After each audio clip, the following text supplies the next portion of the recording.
Okay, so this channel has been dead for over 2 years, but I saw Superman and I have a lot of thoughts. So here I am back again. I will be getting into spoilers, but to start off spoiler free, I'll tell you this. If we want to talk about James Gunn's superhero movies, I liked Guardians 1, didn't care for Guardians 2 or the holiday special, never saw Guardians 3. And if we want to talk about the subjective concept of humor being poorly used and poorly timed to the detriment of a movie, I will say I enjoyed Thor Ragnarok and did not enjoy Thor Love and Thunder. So, between those axes, that should give you an idea of where I'm at, and you can relate yourself to that position. But I will say, I want to be clear, I liked all of the actors, and I liked the characters, and I'm excited to see these characters in future projects. But I had a lot of issues with this movie, and the ones that hit me the most, my cat is going to bump into the tripod here and shake the camera. You gotta stop hitting the tripod. The ones that bothered me the most are the ones that are jokes that ruin, in my opinion, ruin emotional moments. I don't have a problem with jokes. I don't have a problem with humor. But I think there's a time for them. And a lot of times I thought they were poorly used here. So those are my non-spoiler main ideas. I like the aspects, the elements in this movie. I'm excited to see those in other movies. Did not like how the humor was used. I don't use scripts for my videos. Sometimes if I have a lot of thoughts, I'll write out a page or two of notes. I have 5 pages of notes. So I'm going to just kind of get right into it, and we're going to have spoilers from here on out. So my biggest issue is Crypto. And it's just that I think he looks bad. I think the CGI is bad.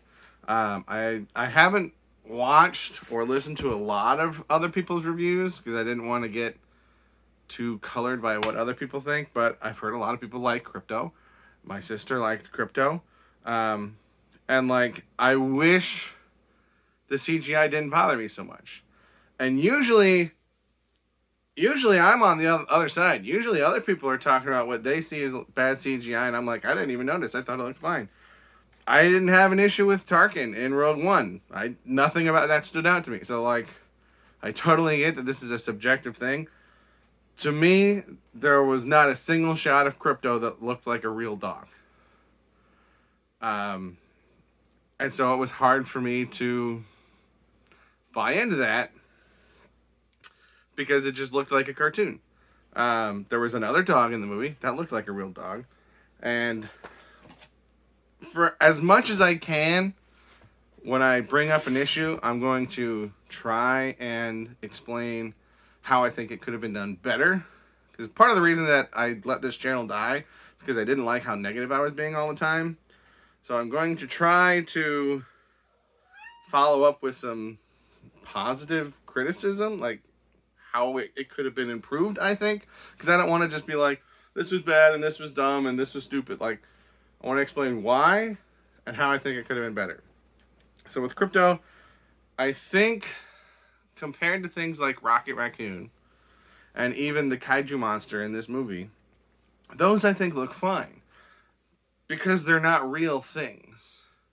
But if you're going to do a real dog, I think you have to put in extra effort. So I think it could have helped, to either make him look a little bit more alien. But if you want him to look like a real dog, I think a different breed with flatter hair and not all the curls, I think that could have looked better in CGI. I know he scanned it after his own dog. So, that's cool, I guess. But that's not a creative choice. That's not a story-driven choice. That's a vain choice. You wanted to see your dog in the movie, and I think it looks bad. Maybe most people don't. Seems to be that most people liked it. I thought it looked bad. I think if you had done something like a white lab, that Krypto has been in other media, again, with that flatter hairline, I think that would have come across a lot cleaner. I'm hoping that when I buy this movie, if I watch it at home on a smaller screen, it won't bother me as much. But, again, there was not a single shot where I thought it looked real, and so it constantly took me out of the movie. It reminded me of the live-action Lady and the Tramp on Disney+. The Krypto joke that every time he shows up, he just starts attacking, playing with whoever it is. It's overused. It reminded me of the Screaming Goats in Love and Thunder, and I hated that too. Like, when you make the same joke every time and it never changes, and there's never any payoff, and there's never any development, that's not funny. That's what 4-year-olds do. They say the same joke over and over again.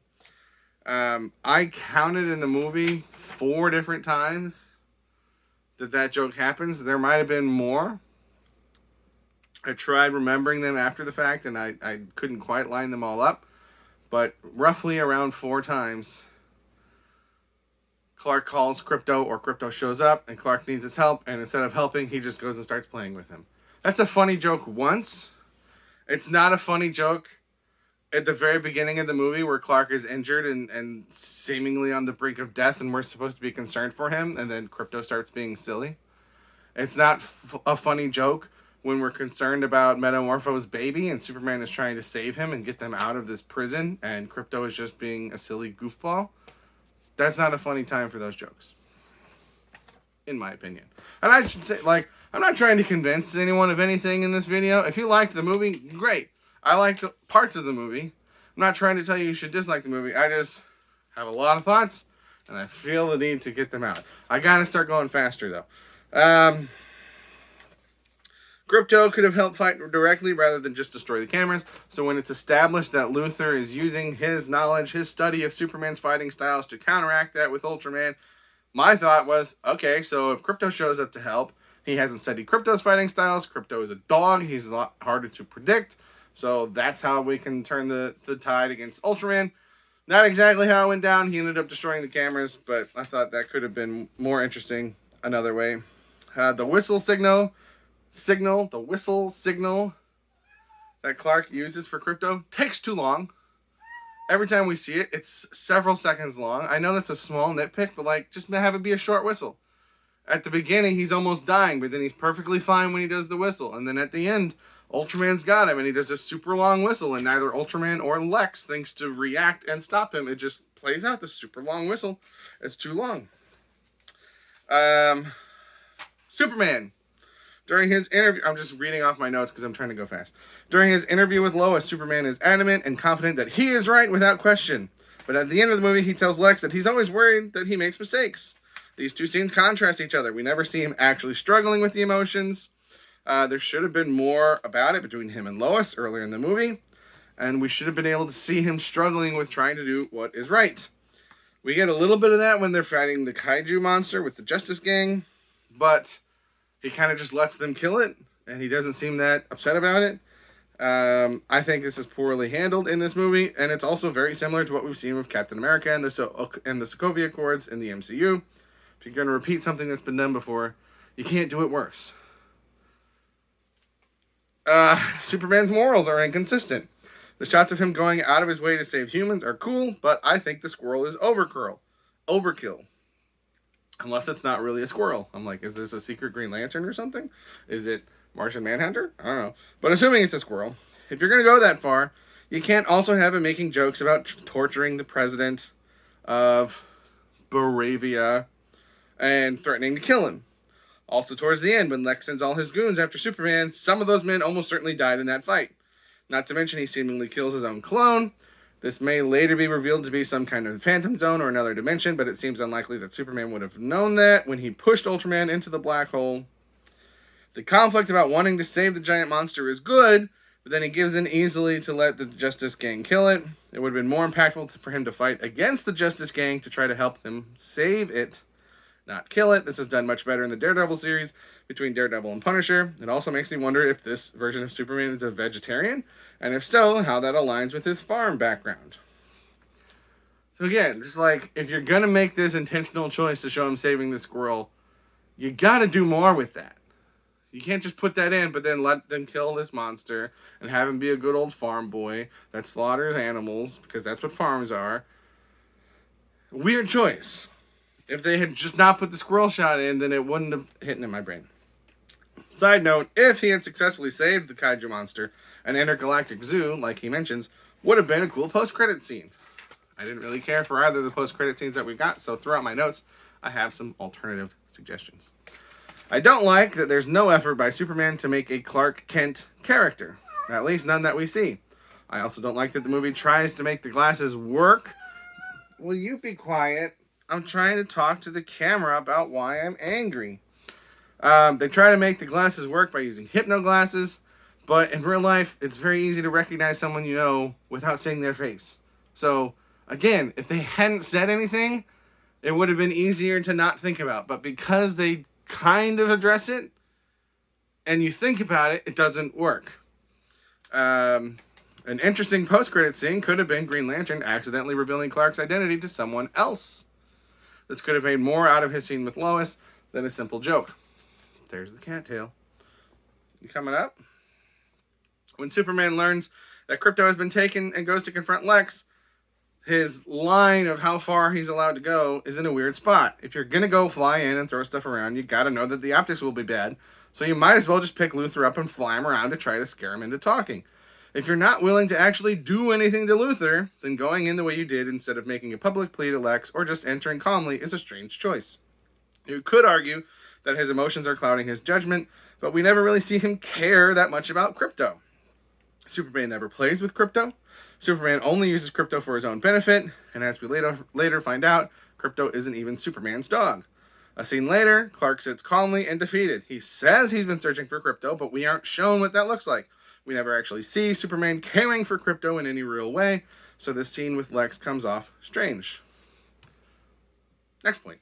Superman seems to have his usual super speed while rescuing people from falling debris and monsters.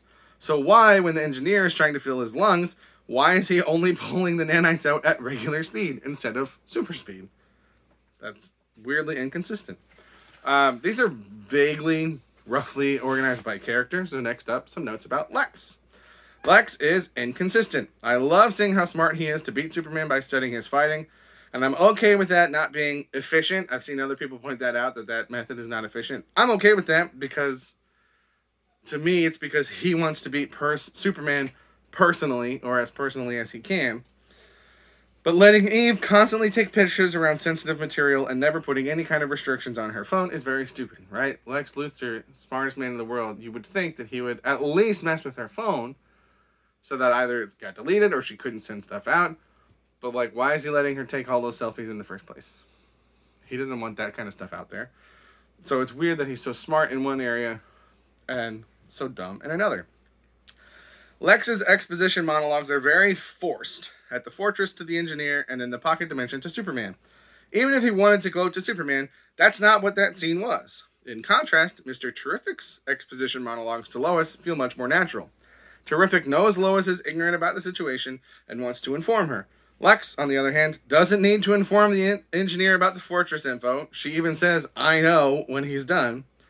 And he should be gloating to Superman, not giving him a TED talk about his prison. It's dumb that he keeps his exes that blog about him in the prison. Surely he would think that people could piece together these missing persons to find that he is the link. Even if he doesn't think he'll get caught, why not just kill them? Lex tells Superman that the whole... What are the countries? I put Israel and Palestine, but it's Baravia and Jaranpur. Lex tells Superman that that whole situation was just part of the plan so that Lex could kill Superman. But how does getting half of Jaranpur help him kill Superman? And if that was his goal, why did he not kill Superman when he had him in custody? He clearly doesn't care what the U.S. government has to say. Positive note, this is the first thing that I've liked Nicholas Hoult in. I never cared about him as the Beast. I didn't like him or the movie The Menu at all. I haven't seen him in anything else, I don't think. So, finally a Nicholas Hoult performance that I like. It's just inconsistent. Now on to the Justice Gang. Hawkgirl is cool, but pointless. Mr. Terrific is necessary as an intellect to rival Luthor, and Gunn's knowledge to use him over someone like Batman, because Batman is smart, is good. It's good that Gunn knows these deep rosters of characters to pull people who make sense for the movie. Terrific makes sense for the movie. Green Lantern works to, 1, be able to handle large groups of enemies at once, and 2, expand the lore of the universe with the Green Lantern Corps. Hawkgirl adds nothing of value to the movie. She tries to destroy the monster's eye, but 1, that doesn't go anywhere, and 2, Green Lantern and Mr. Terrific could have easily done that on their own. In some versions, Hawkgirl is an alien. Now, Wikipedia says that this version in the movie is an alien. I think they're wrong, because this is the Kendra Saunders version, which, as far as I know, is usually not an alien, but maybe in some versions she is. Regardless, if she is an alien, that's not a point in this movie. But my point is, sometimes Hawkgirl is an alien. So there could have been a connection about alienhood between her and Superman, but there is none. Also, in some versions, she has a romance with Green Lantern. Not the Guy Gardner version, but still, you could have used that. And that could have been an element where she wanted to go help free Superman with Mr. Terrific, but Green Lantern refused. And eventually, she uses their bond as a couple to talk Guy Gardner into going to help. With or without the relatability that she's an alien. But instead, they just show up and they're like, hey, he called us, and now we're doing what he wants, even though we didn't before. Even if they want to use a non-alien Hawkgirl in the future, the use of Guy Gardner in this movie shows that they're not against using multiple versions of characters, so they could have multiple Hawkgirls. But instead of having a meaningful point, her biggest impact on the plot is killing the president of Baravia, which, 1, goes against what she said earlier in the scene, when she said that they couldn't do that because it was bad optics, and 2, has no consequences, even though earlier when Superman was interfering, everyone was talking about how Baravia is an ally, and metahumans should not be interfering in political events with our allies, but when Hawkgirl does it, it's fine. But when she kills the leader, the movie no longer addresses this. Guy Gardner was awesome. I wish he would have been used more as a focal point for the comedy rather than putting it everywhere else. Mr. Terrific was terrific. I thought he was an excellent character for that role, and I hope that the fact that he stepped up to help Superman when no one else would is carried through in future iterations. Although, the joke with his slow garage door is weird. Even if he hadn't gotten around to that yet, why wait to press the button until they're both standing in front of the garage? This is the kind of dumb, for-the-audience visual joke that makes no sense. It could work in a movie that doesn't have so many things that don't make sense and so many things that are there just for the audience. But when there's so much of it, each additional one that I notice feels worse. I thought Metamorpho was well used and was a good payoff to the running Justice Gang name gag that no one else likes. To the Daily Planet, I thought Lois was great. She had plenty to do throughout the movie, and her chemistry with Clark felt real.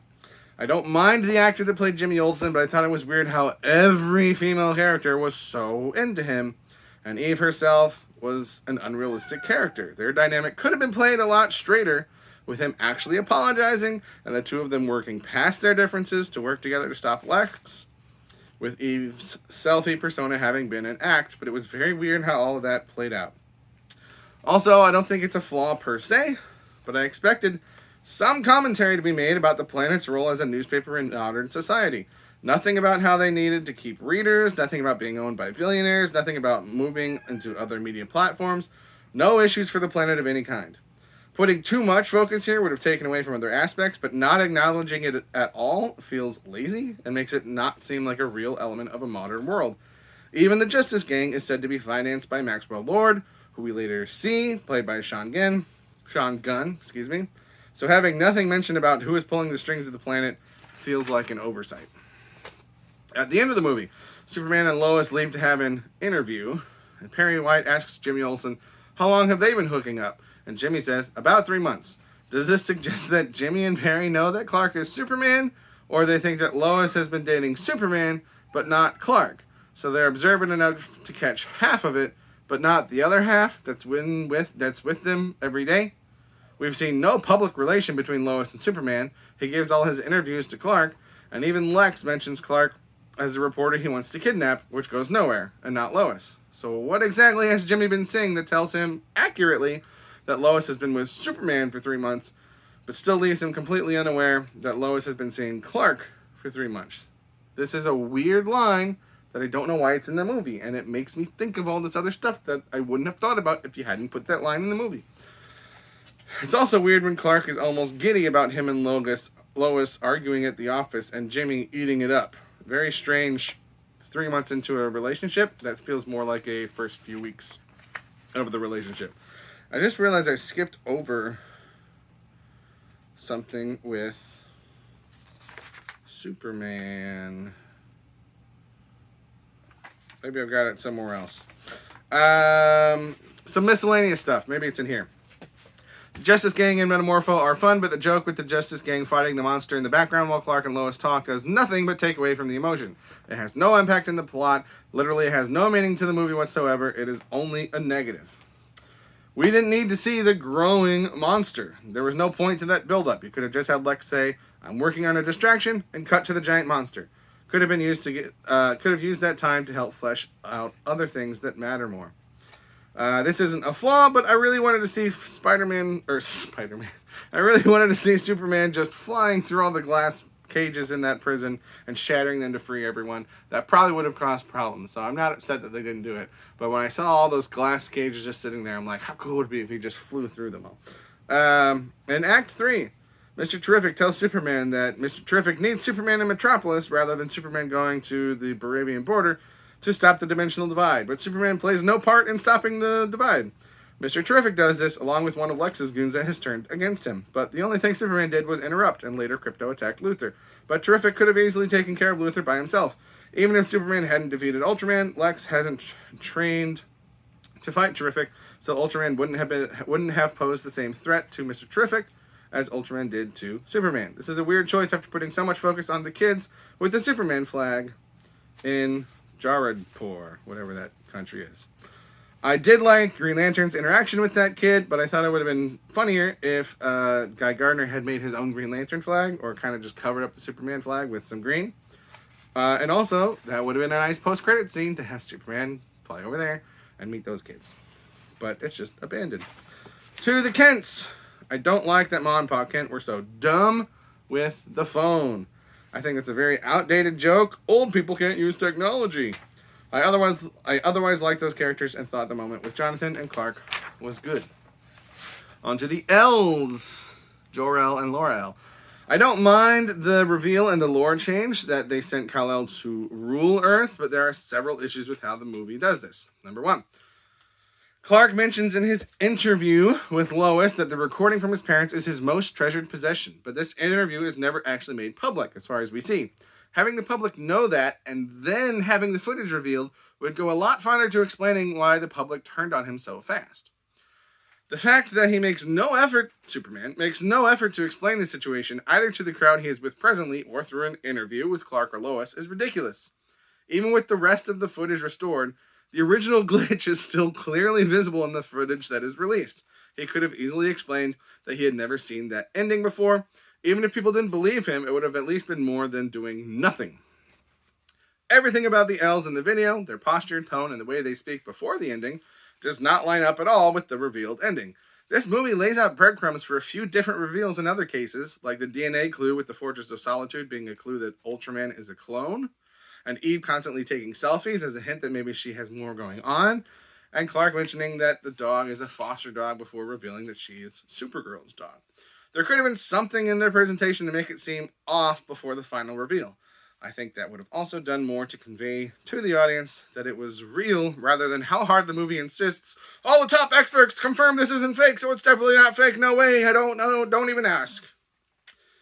The engineer. When the engineer is fighting the robots in the forge, this is a small thing, but it's just, again, the more small things there are, the more I'm bothered by each one.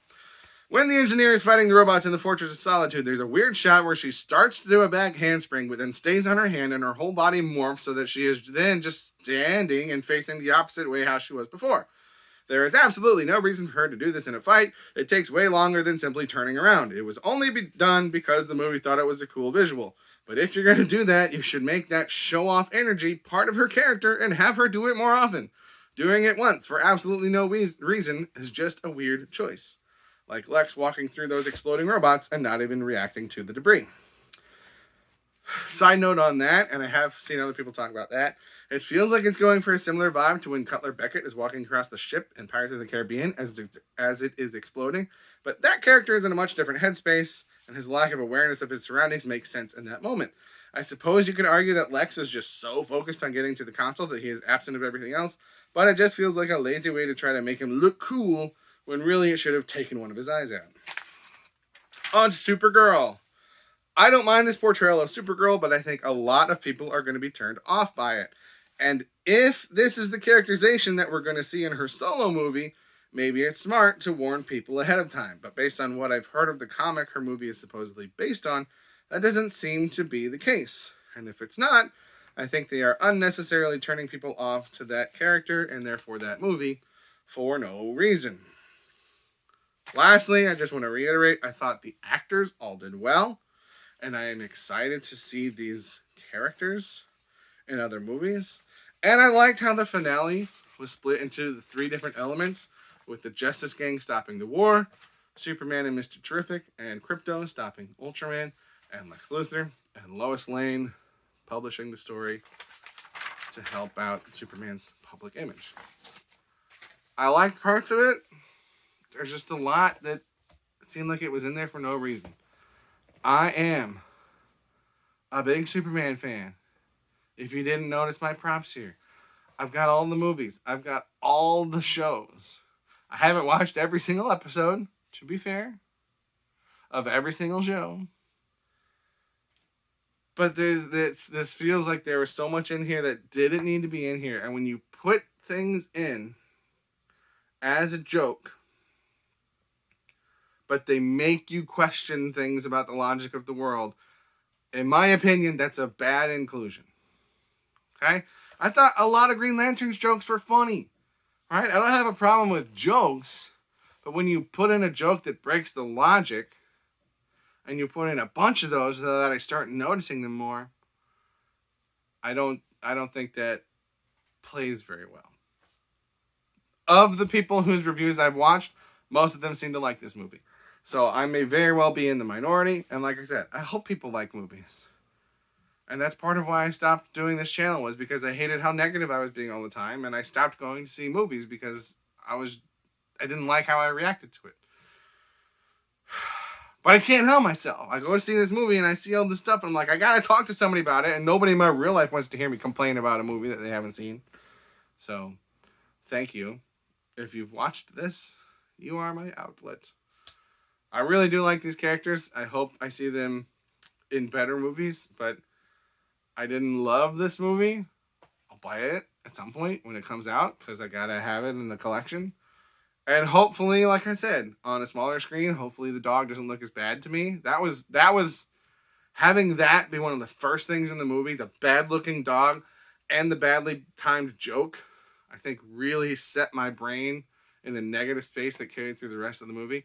So hopefully on a rewatch, especially a rewatch at home, those elements will be lessened and I can enjoy the movie more. But that's where I'm at with it. So hopefully Fantastic Four. Hopefully I don't feel the same way about that. But that's going to be it for this one. If you watched, thank you for watching. You can let me know what you thought. And if you noticed other things that I didn't notice that you thought were weird, and how would you fix those? That's an element I wish more people did. And to explain, here's the thing I don't like. Here's how I think it could be done better. So I tried to do that with my notes. I know I was very negative in this video, but hopefully you can see that I'm not just hating on it to hate on it. I think it could have been done better. Even without changing anything drastically, I think it could have been done better with minor tweaks. So, that's it.